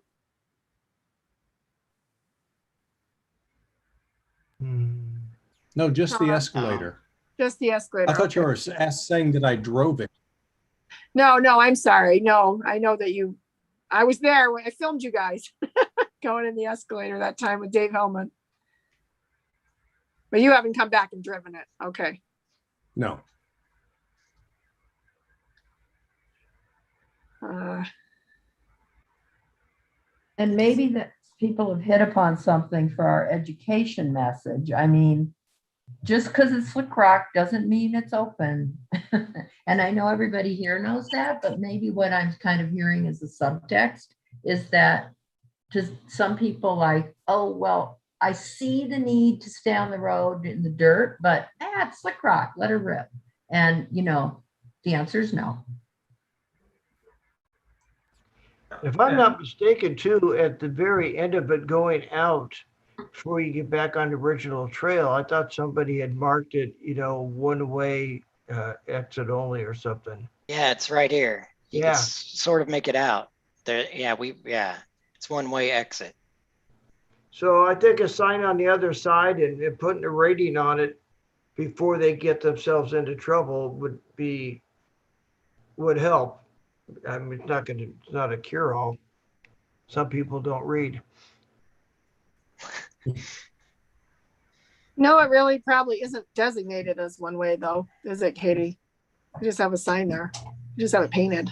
Painted, yeah. I'm not aware of anybody. Is that what? No, there's no one way on Hills except for the exit. No, there isn't. Right. I mean, the new proposal, I believe I don't have it in front of me, but the proposal for the changes on Hills does ask for that cutover that you've been talking about, Mike, doesn't it, as one way? Yeah, right. Yeah, right. But currently, no. But like we said earlier, the ones who want to go up and watch, they'll go up that one-way section to get up there on top to watch everybody come up. Oh yeah, they do. Yeah. Well, Yeah.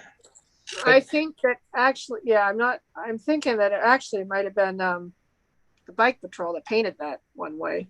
I don't know who painted that exit there. Andrew, it was out there. Yeah, last time I was, a week ago. Yeah, it's been there a while. Yeah. Was it? Well, it doesn't matter. It doesn't matter. Just trying to make things safe, but it isn't really official. Correct. Maybe It really should say what recommended one way. If you wanted to fix it now that it's there, you could say recommended travel. I mean, that is okay to recommend, but it's not a requirement. Yeah. Okay. Well, I'm not sure where we go from here other than maybe a field trip.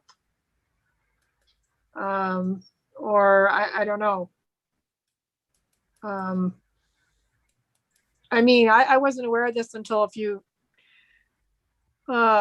years ago when Dave Hellman brought it up.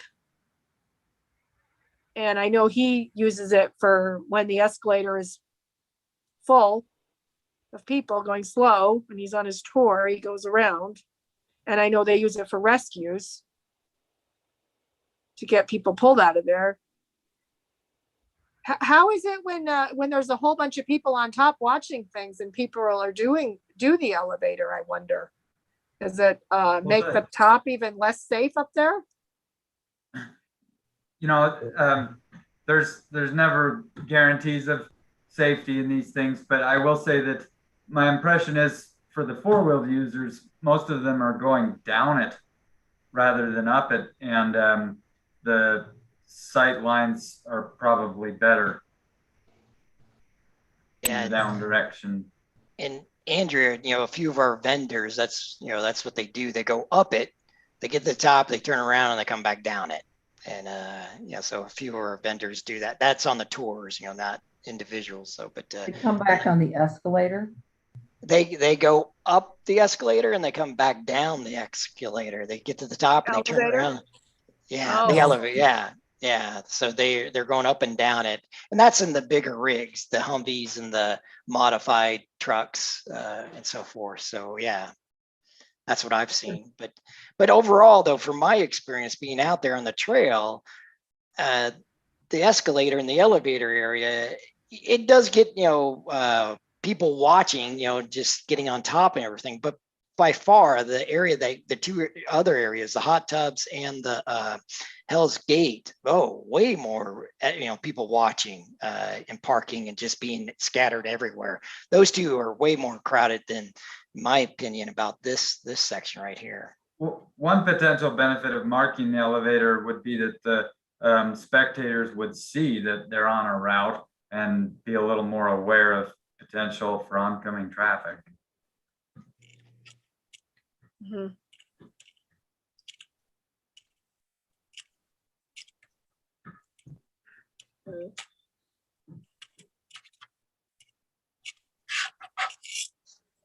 Okay. Well, we could, it's so hot right now. I don't know. We could have, as everybody, we've all been out there. Everybody in the group here has been out there and knows what it, I just haven't seen it like maybe only once with a lot of people out there. It's been quieter the times I've been out there and seen it. So I think sometimes you notice things on the ground that you don't think of even if you're familiar with it. Yeah. Okay. Well, we could come up with we could email back and forth and come up with a field trip if people want to go that direction, and figure out how we want to, what rigs you can get out there with and look at it. I don't think we need a field trip to see what we want to decide. This has always been a cheap trail. Okay. Looking at it that way, one. But two, now that the purveyors, but the side-by-sides are coming down from the top, you said earlier? Yeah. I wasn't aware of that. I wasn't aware they were out there doing that. So now the trail's being used two ways, and even if we designated one way and it's already painted at one end, obviously they don't pay attention to that, but I think we need to make it a one-way trail obstacle, and we can mark it that way, but that doesn't guarantee it's going to be used that way. You could also, in theory, designate the elevator downhill only, the escalator uphill only. You've probably already gathered that I have general reservations about the one way, but I'm not saying that it doesn't have its place. But let's all remember that the elevator is not currently designated. It constitutes cross-country travel. So, I want the stewardship committee to think about that, about whether they want an option to an option, and, we'll go forward from there. It is an option to designate that little ring as one way. I don't know if that solves any problems, but it's an option. Okay. All right, well, I guess sounds like we need to think about it because we're not voting on it anyway today, so.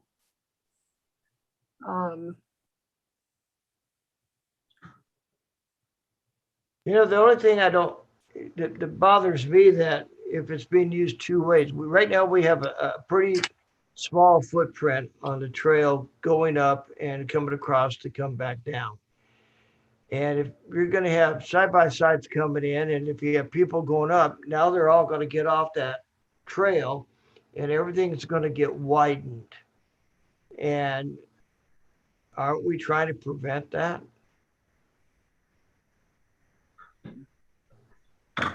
When I was talking about the four-wheel use, I was actually talking about full-size vehicles, but of course, side-by-sides could use any of these routes. To me, the top of the escalator is already a bit of a convening area. I know that people go near those juniper trees on the inside of the turn as well already. So, you know, what I figured this might do is actually help to get us to the point where people are actually following the dotted lines better than they currently are. Of course, you could still make that effort without marking the elevator as open, but I think it's going to be even harder to get compliance. And so part of this is a question of how closely you want to look at things. You know, we could just sort of ignore the issue and people will hopefully stay close to the trail. But I would like to get to the point where people take it more seriously, and that takes a certain give and take on the planning side. Not that there's, you know, a clear right or wrong, but I think it's worth thinking about even more closely and doing so on site. I think a field trip could be done within a couple of hours before it gets too hot. But you've heard from me too much already, and I thank you for the time you've given. Well, and I'll honestly tell you that I have been out there when we had people wanted to go up it. And so the one way out, we went up that way to stake ourselves at the top. So if anybody needed to be pulled out or needed any help, we were already there. Yep. So are people in support of it being one way, the existing route, or should it be, it sounds like it's being used both ways, or maybe even being used against the exit more than it's being used with the exit. I would just say that for a long time, I had no doubt it was a one-way trail. We just all took it for granted because we knew then you came out the other end and it was marked. I mean, Yeah.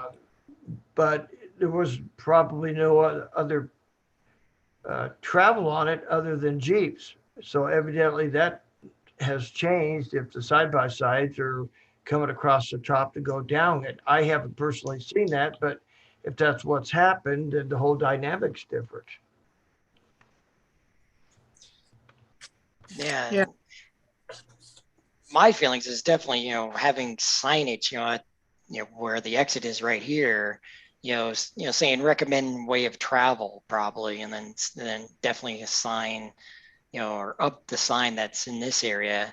Because Andrea, it fell down last time we were out there. Somebody ran over it or something. Yeah, definitely some type of sign, you know, saying, hey, you know, recommend way to travel is going up this way, though. But the fence, you know, as you guys probably know, this fence has been knocked down many times over the years too, just from people backing into it, trying to get up there. But you know, the Joe and I've repaired it 3 times myself. Yeah, exactly. Yeah. I know that fence well. Yeah, believe me. And you know, I know it's hard, but another option is we did it out on Metal Masher and Gold Bar Rim. I mean, we can put fence to remind people that they have to go up and take that curve. So, you know, it's whether or not we want to add that option to the option, or like Cliff is mentioning, if we want to train people to stay on the road, maybe we have to give them the infrastructure to help.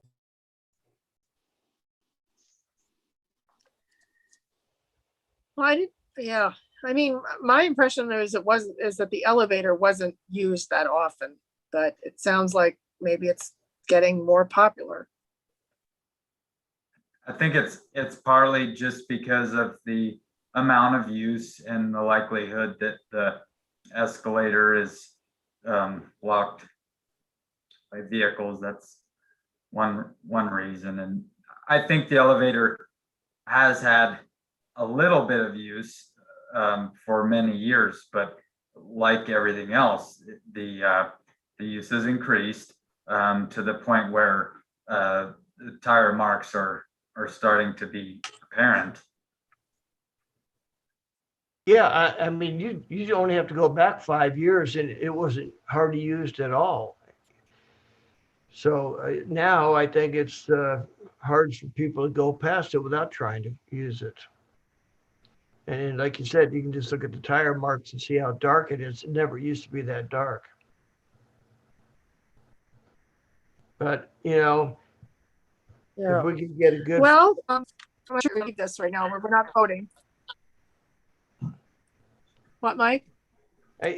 What we need to do is, you know, kind of core a hole in there so we can get a good post in there. And if we're going to do any kind of signage, and I would put it at both ends and saying, you know, it's the obstacle, it's rated at this, arrow pointed the way to go out, but one on the other end to say it's one way.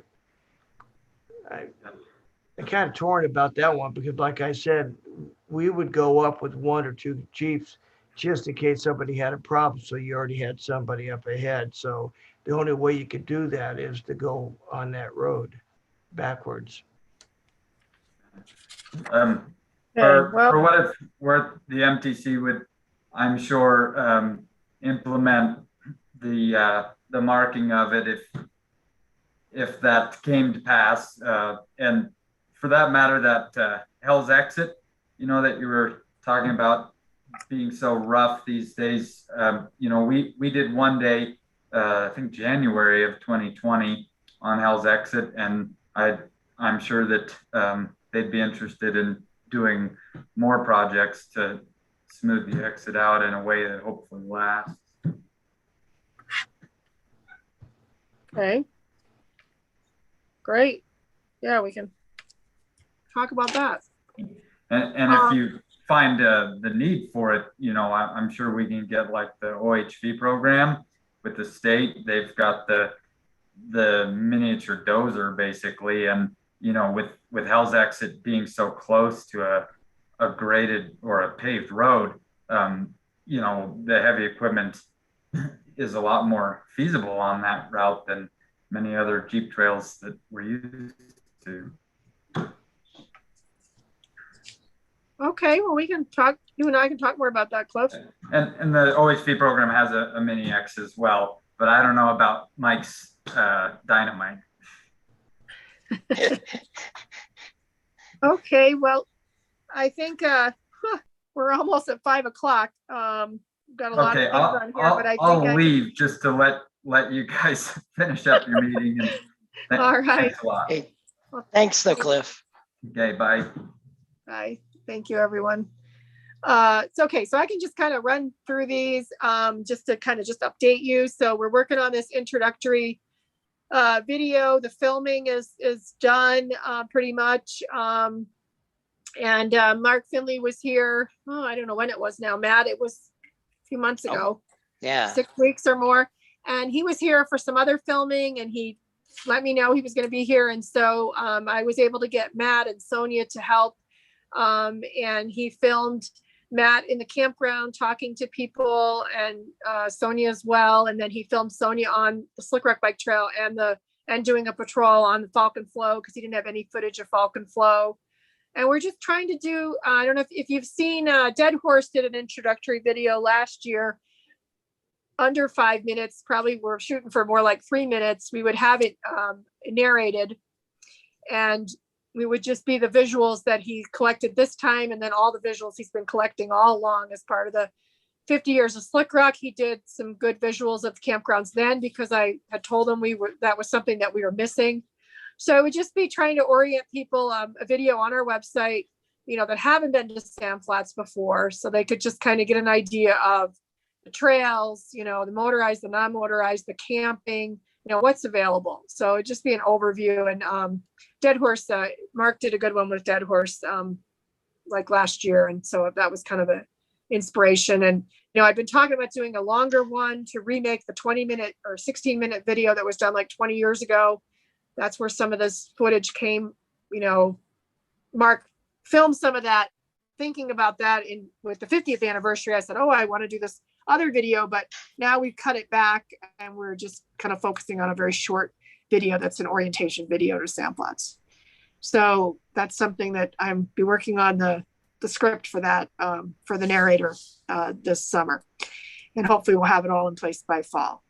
And Matt, okay, so I just want to let you know that we got permission, talking to the county and the BLM. We got the cattle guard pulled on the Sand Flats Road just after the crack. There wasn't a use for it anymore since the rancher is now trucking the cows around. So that happened a few weeks ago. And then this is a cattle guard that's going to be removed going into the radio tower. The BLM will remove that. The county said that's fine.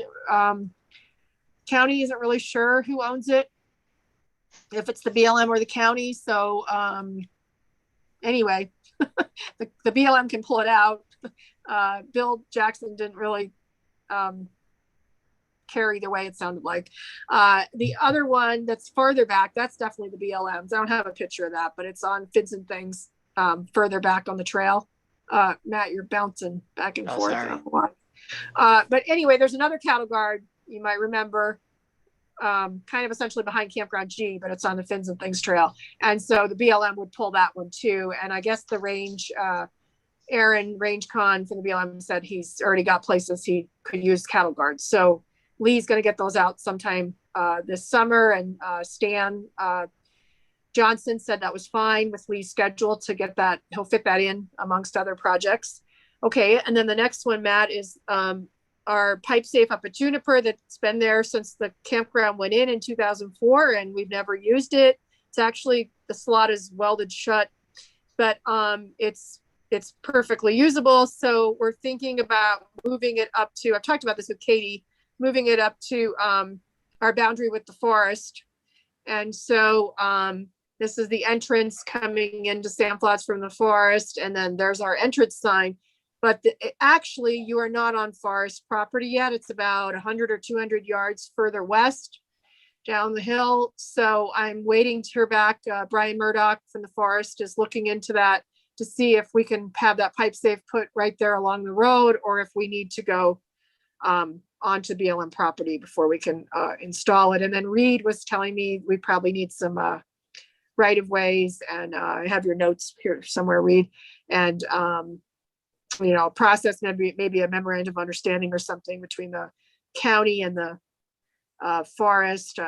So anyway, we're looking into figuring out all that needs to be done before that can actually be moved and where it will end up. So we just thought we'd also put our sign on there. I mean, we could do that now, I guess, a sign that says online payment. Although maybe we can't put it on the forest boundary, I don't know.